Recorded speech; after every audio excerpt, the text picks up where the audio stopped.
Yo, Hey, man. You didn't get back to me about this episode we're trying to do here. come on, man. I was on a red eye. Flight got delayed. It's relevant because the episode's about email. So thanks for getting back to me. I appreciate that. See, that's the problem. Everybody's always asking you to do something in email. Hey, podcast listener, even if you are alone in your entrepreneurial journey, know that today, right now in your earbuds, you are joined by thousands of entrepreneurs from all around the globe seeking to grow better, more profitable location-independent businesses. If you'd like to learn more about what we do and download our entire back catalog, check out TropicalMBA.com.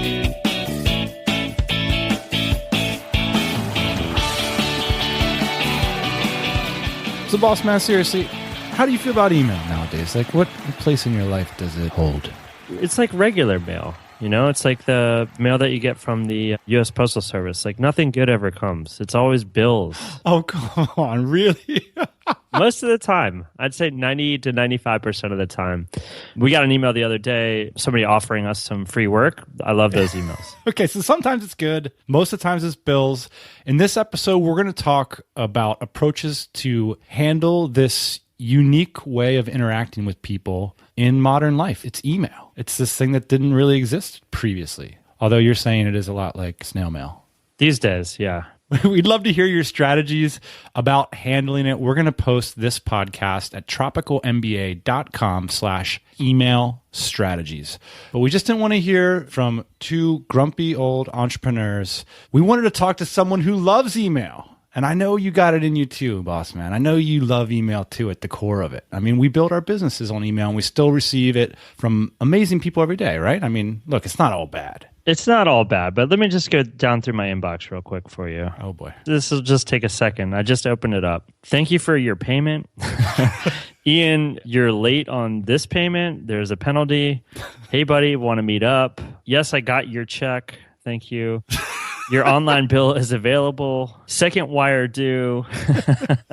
This is why I don't like email so much right now. Well, hey, I would just focus right in on that. Hey, buddy, want to meet up? That sounds really fun. And speaking of people that you might want to meet up with, one is Chris Van Patten of Patten Media and many other projects, which we'll learn about in due time. CVP, as I like to call him. I'm trying to get that nickname to catch on. It's so fun to say. I like that. And let me tell you, this turned into a bit of a counseling session. Yes, it did. You've got mail, baby, yeah. I love email. I'm addicted to email. And I think the reason for that is that I actually have 3 separate email inboxes. So I have my work account, Chris at Patten Media. I have a personal account, hello@chrisvanpatten.com. And then I have a third secret email that I don't give out. And that's where I sign up for all the crap. So I guess actually that's the one that I give out the most. That's the one you give to LinkedIn. Yeah, exactly. That's LinkedIn, it's email list. And that means that my work email has like so little email in it. I think like today, my inbox is like 1 unread item and I have 19 items in my inbox. And that's it. I have the same approach as you, Chris. I have like 4 different email accounts. It's like basically 4 tabs that I have open. What do you do when you see an email and it causes you to think, I'm going to have to spend, 20, 30 minutes on this email? I've gotten to the point where I just don't even read the emails anymore. So I use a few different things. My favorite is a tool called Right Inbox. It's really similar to Boomerang with the idea that like, if I see an email that I don't want to act on right now, I set a reminder. So I just click the little remind me button in Gmail and have it tell me, whenever to remind me. And I also have it auto archive. So it's like totally invisible until, whenever I set the reminder for. And once it comes back, that's when I'll act on it. And how much time would you say you spend on email every day? 30 minutes, 40 minutes. I have like a crazy system. I probably have 500 labels and then auto filters that put things in the right place. So I never have to like put a label on an email because my automatic filters just do it for me. I guess one of the things that we were talking about is like there's a limit. Like if you're spending 45 minutes a day, that's pretty reasonable. One of the problems I've been having is like, I guess like to properly give the respect to everybody that emails me, that would probably take me like 3 hours a day about. Yeah. I feel like I'm caught in a circle because if I did give the proper respect to everybody, each issue would inflate and that would lead me to needing to spend 4 to 5 hours a day in subsequent months. Yeah, and then you have 200 pen pals, and it's just a nightmare to manage all of that. Yeah. So what should I do? I think you should quit email, quit the internet, and buy a little cabin in the woods in like Massachusetts or something. Right. That's really the other option. It's just, I've brought this on myself.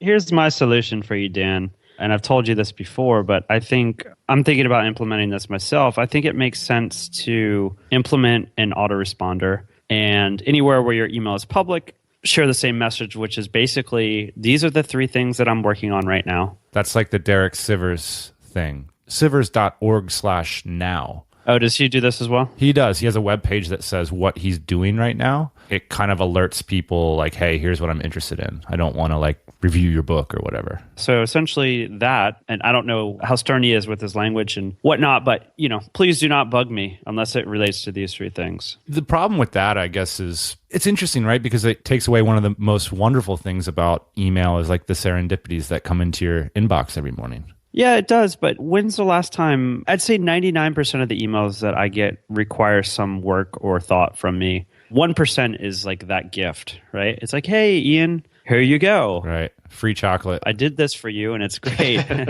Well, so that's the interesting thing, because I used to listen to podcasts where people would complain about email volume and I would just be like, wimps, I really think like the past year and a half specifically, I've just really been feeling it. Like a lot of it is attitude. Like I look at my inbox and I'm like, oh my gosh, like I can't do this. I can't keep up. I haven't really found a consistent way to address it in my life. And one of the things that made me think about a lot is like the people that send these outbound emails, like it doesn't cost them anything. There's an implicit hook there, which is like, hey, we know each other, like we've done business or whatever, like you ought to consider what I'm about to tell you. And then it's like 2 or 3 sentences, right? And with an ask in it, like, let me know your thoughts would be like a minimum ask. But the crazy injustice there is that letting them know your thoughts, both like they often will incorporate like a social requirement, like, we've done business or we know each other, therefore you ought to let me know your thoughts. But like it's completely unbalanced because sending 2 or 3 sentences off when you have an idea costs nothing. Yet to respond with thoughts could be very expensive. Your thoughts? So I think you need to give yourself permission to opt out. I'm a big believer in the power of the second email. And I don't mean you're sending a second email. I mean the receiving of a second email. So if something comes into your inbox, and I'm looking at my inbox right now, I see like 4 or 5 different things that I left in my inbox because I was like, I'm going to respond to these later. I could go through right now and archive those 4 or 5 messages. And if it's something that's actually important for the other person to hear from me, they'll send a second email, right? They'll take the time to say, hey, did you get my first email? And not in like an autoresponder kind of automatic way, but in a personal way. Like, I just wanted to make sure I think this is a cool opportunity for you, whatever it is. If it's actually important, if it actually matters to them, they'll send that second email. There's always that social cost. In the early days, I didn't have to pay it, and I guess that's kind of what sucks about it. And sometimes I know it sounds so whiny, but there's a little bit of an injustice there. It's like, now I'm put in a position where I'm basically forced to either like spend way more than you spent on this or piss you off. And either one is a bit of an injustice. Also, like slightly callously, like if somebody feels pissed off by the fact that you didn't give them your time, they're not someone that's like, worth dealing with. And I think like if somebody has that mindset that you owe them, that other people owe them things, that's not somebody that's worth letting into your inbox in the first place, or not letting into your outbox. One of the reasons why this problem exists is because the internet has allowed us to have so many friends now, right? In big air quotes. Right, exactly. Back in the day, it was impossible to know 500 people and be on a level with them in that you're communicating maybe on a monthly basis. So I think that's part of the reason why my inbox looks the way it does is because I've amassed a bunch of friends. And at some point or time, we've had, a couple back and forth emails, and then that allows us to then kind of feel like we can email them at any time. One of the harder situations I find is that like people rightfully calling in favors, like you could have like a long connection with people over many years, like lots of business connects, and then they call in a favor. The problem is that like that happens at some sort of scale. And I find that really, really difficult to like say no or pass on things that are just not my focus, but are people that I respect and want to work with calling in a favor, That I find quite time consuming. The other thing that's interesting is something you said, Chris, where the experiment of like email half-life, like if you were forced to walk away from your inbox for a week and then evaluate all the emails 7 days after they arrived, the chances that you have to reply to something like half every day. The crazy dichotomy there, or paradox, is that if you reply to somebody after 2 weeks, you're simultaneously pissing them off and giving them a huge compliment, which is that your email has a timeless quality such that I'm responding 2 weeks later, but they're pissed because you responded 2 weeks later. I don't think they're pissed. And if they are, man, I've pissed off a lot of people doing that. I've got an email in here from October of 2015 that I still haven't acted on. So you know what? I'm actually going to go in right now and just archive it, because by this point, that person has never responded to me to ask why I didn't do what they asked me. Clearly, I'm not going to respond to them. Oh, here's another one. May 11th. That's slightly better, but that's gone now. Perfect. You've got mail. So I really think you can either do one of these systems where you decide that, like, you're only gonna meet people in person, or you're, only gonna have people call you, or have an autoresponder. That's like one approach. And then the other approach is to have somebody do your email for you. I've seen people do this, like have assistants go in there and basically say, there's like 4 important emails every day. And then your assistant calls you and asks you specifically what should be done with them. Have you guys ever seen that? I know somebody who does that, but I think it can work really great as like that first line of defense, especially, if you can do some leveraging of time zones and have somebody who's up 2 or 3 hours before you in the morning go through and get rid of all the stuff that's not important, respond to the stuff that they can respond to.